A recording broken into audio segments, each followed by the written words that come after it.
নমস্কাৰ বন্ধুসকল, মই আজি আপোনালোকক অসম বিধানসভাৰ এটা গুৰুত্বপূৰ্ণ সমষ্টিৰ বিষয়ে ক'ম। সমষ্টিটো হৈছে হাজো সমষ্টি।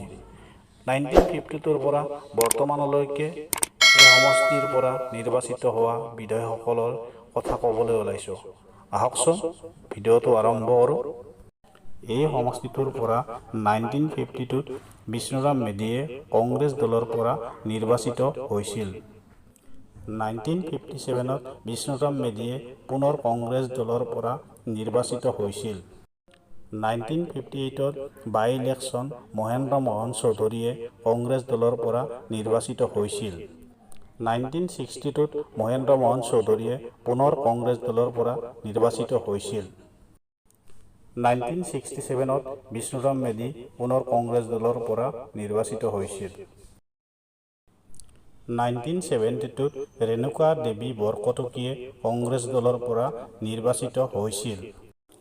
1978ত ৰবীন্দ্ৰনাথ মালাকৰে জনতা পাৰ্টিৰ পৰা নিৰ্বাচিত হৈছিল।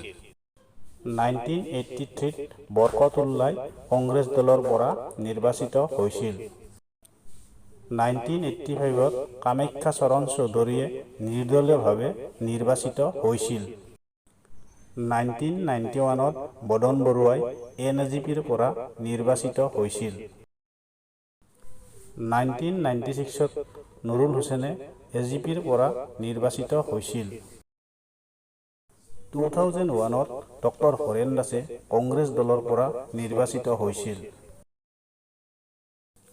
2006ত নুৰুল হুছেইনে পুনৰ AJPৰ পৰা নিৰ্বাচিত হৈছিল। 2011ত দীপেন পাঠকে তৃণমূল কংগ্ৰেছ দলৰ পৰা নিৰ্বাচিত হৈছিল। 2016ত সুমন হৰিপ্ৰিয়াই BJP দলৰ পৰা নিৰ্বাচিত হৈছিল। 2021ত সুমন হৰিপ্ৰিয়াই পুনৰ BJP দলৰ পৰা নিৰ্বাচিত হৈছে। বন্ধুসকল, ভিডিঅ'টো আজিলৈ ইমানেই।